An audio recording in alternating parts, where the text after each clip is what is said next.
Donald Trump is back for a second term, more powerful than ever. The Republican Party has been remolded in his image. He's doing things that previous Republican administrations probably would never have contemplated. Are you, people like you, now politically homeless? Well, I think we're in opposition to Trump, and the Democrats are in disarray. I guess that's to be expected. When you lose an election, you thought you would win, and you lose it to Donald Trump. And Trump is now trying his shock and awe executive orders and pardons. And there's not much the Democrats or any of us, frankly, can do about a lot of this. You know, Republican senators would be needed to defeat some of Trump's nominees. The executive orders are presidential actions. Congress doesn't have much say, or could have say if it wished, but the Republicans control Congress. The pardons, obviously, is a presidential action. So we're a little bit in the wilderness, yes, but in opposition. And I think Trump is strong for now, no question about it. But there are an awful lot of vulnerabilities, too.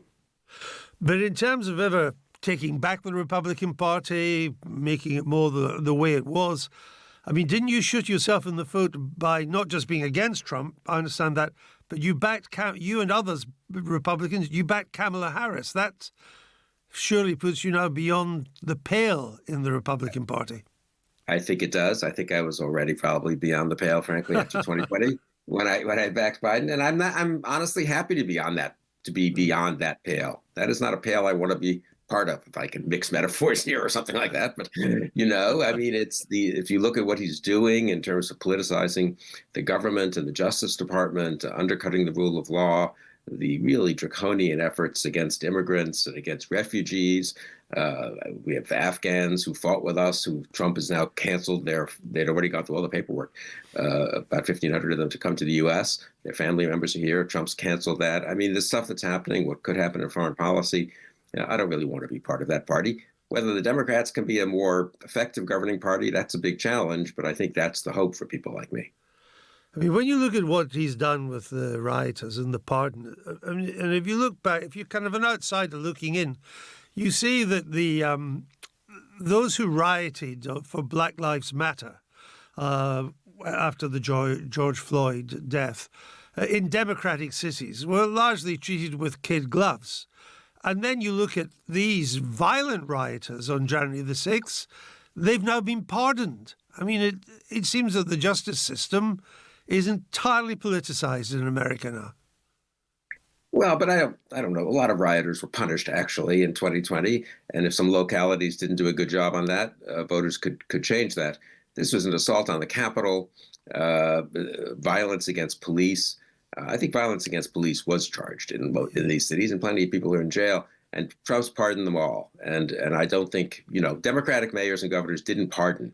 They may not have enforced the law as much as they should have, but they certainly didn't pardon people who had assaulted police. So I don't think it's a comparable situation, honestly. The justice system has all kinds of problems in America, no question. But to have the president of the United States pardon not just, again, the people who were kind of dragged along in the crowd, you might say they didn't really hurt anyone, they kind of just followed in, the people who violently assaulted the police, and commuting the sentences of the leaders of true extremist groups, the Proud Boys, the Oath Keepers, I mean, genuine domestic terror groups, I would say, to pardon them, let them out in the street to recruit, let their people feel they can now take actions as vigilantes, really, and they'll probably get a pardon from the president.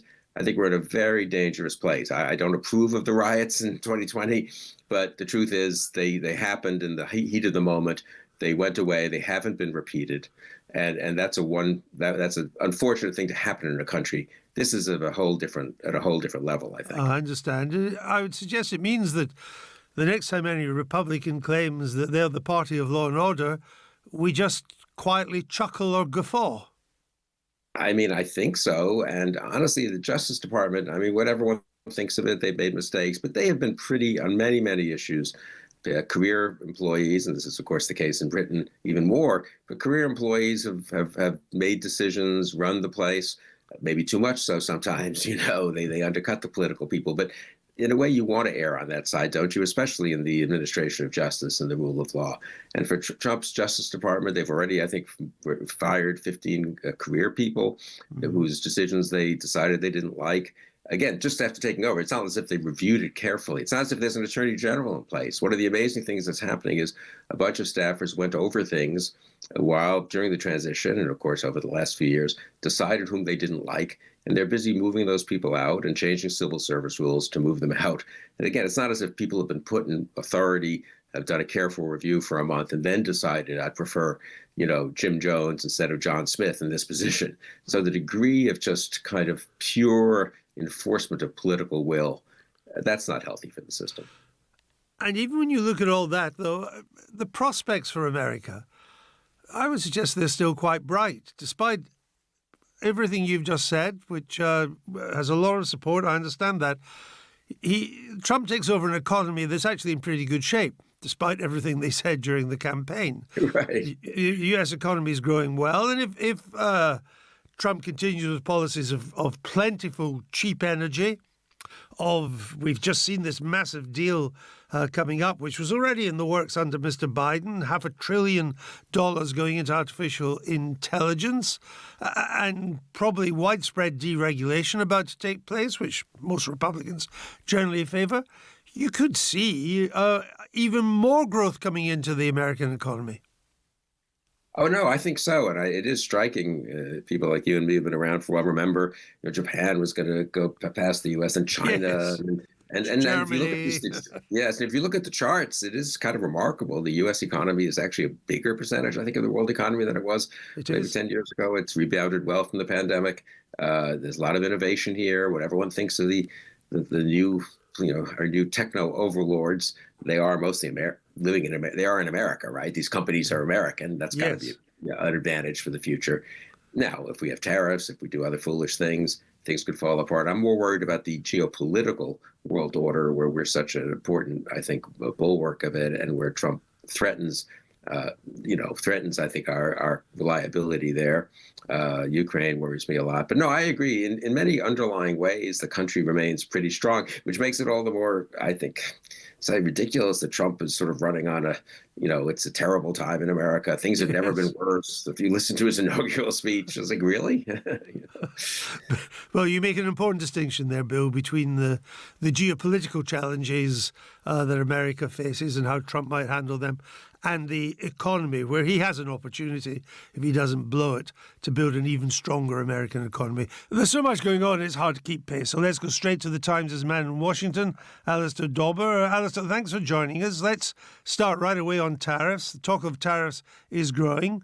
Reports of 25% on Mexico and Canada by Feb 1, 10% on China. Is that what you're hearing? That's right, Andrew. Good morning. That's what we're hearing. I mean, I think on tariffs, what's noticeable or notable so far is that he hasn't done anything. Yes, he gave his press conference last night and he said this date of February the 1st, as you said, 10% on China and 25% on Canada and Mexico. But it's not a hard deadline. He said probably February the 1st is the date we're looking at. And then he set federal agencies that are involved in trade and the economy to conduct studies about where they feel perhaps the wool's being pulled over America's eyes and where there might be more tariffs to come down the track. But of all the executive orders, about 200 we think over the last couple of days, he hasn't actually signed anything on tariffs yet. And that was, during the campaign, we heard talk of 60% tariffs on China. And could it be Trump and his sort of long-standing tactic of berating opponents, rivals, in the hope that they come to heel and act on their own before he has to act himself? We'll see. February the 1st looks like a date, but not any indication yet there's going to be solid action there. Mexico and Canada are now America's biggest trading partners. They've superseded China. I'm sadly puzzled. Why do you think, Alistair, 25% on Mexico and Canada, who are two friendly democracies, allies in many ways, and only 10% on China, which of course is America's big geopolitical rival, and huge trading partner as well. I think look, it's economics, of course it is, but it's also politics wrapped into the same thing. Donald Trump wants to be seen to be hitting the Mexican government very hard, especially when you look at the issue of border security and immigration. If there's one issue perhaps that Donald Trump won the election on, it was securing the border. if he can make Mexico look like the villain of the piece, that they're allowing these millions of undocumented migrants to come into the US, which Donald Trump says, some of them are criminals, some of them are murdering American citizens. They're bringing fentanyl, which is killing American citizens across the border. It's another stick to hit Mexico, and perhaps try and persuade the Mexican government to do a little bit more of what he wants, and a little bit maybe the same with Canada too. I mean, we heard during the campaign and when he was the president-elect that he fancied Canada as the 51st state, and not a bad tactic to threaten Canada with lots of tariffs in order to bring them to heel. Is there any indication yet of what might be in store for the European Union when it comes to tariffs, and of course for the United Kingdom? That he's been pretty silent on these, I think, so far. Well, he spoke last night about how mean and nasty the European Union had been to the US when it came to tariffs. He gave an impromptu, a press conference at the White House to announce an AI infrastructure deal. But as Trump often does, he went off and started talking about other things.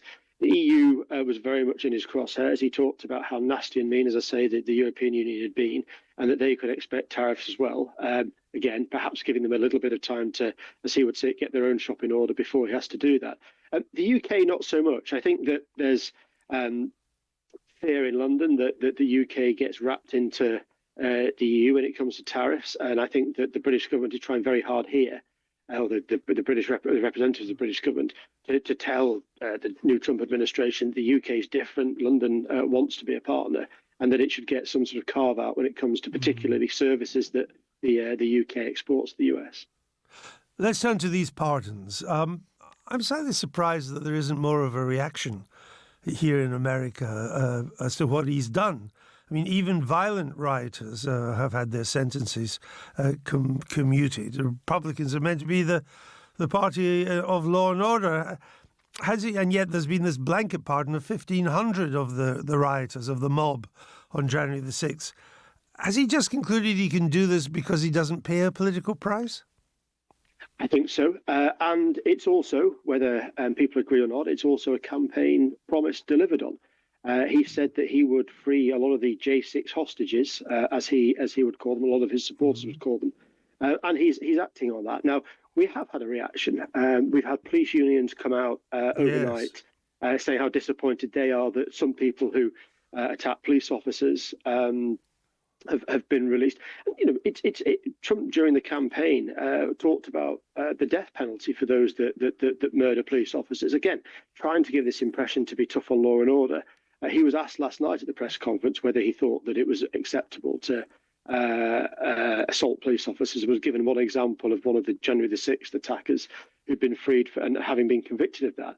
And he said, well, in this case, we'll perhaps have to have another look at it. But I think there's been not so much of a backlash because he promised he would do it. And to a lot of the MAGA rank and file, as opposed to the wider Republican Party, this is quite a popular move. So we'll leave it there. Thanks for joining us. Alistair Dobber, the Times and Sunday Times Washington correspondent.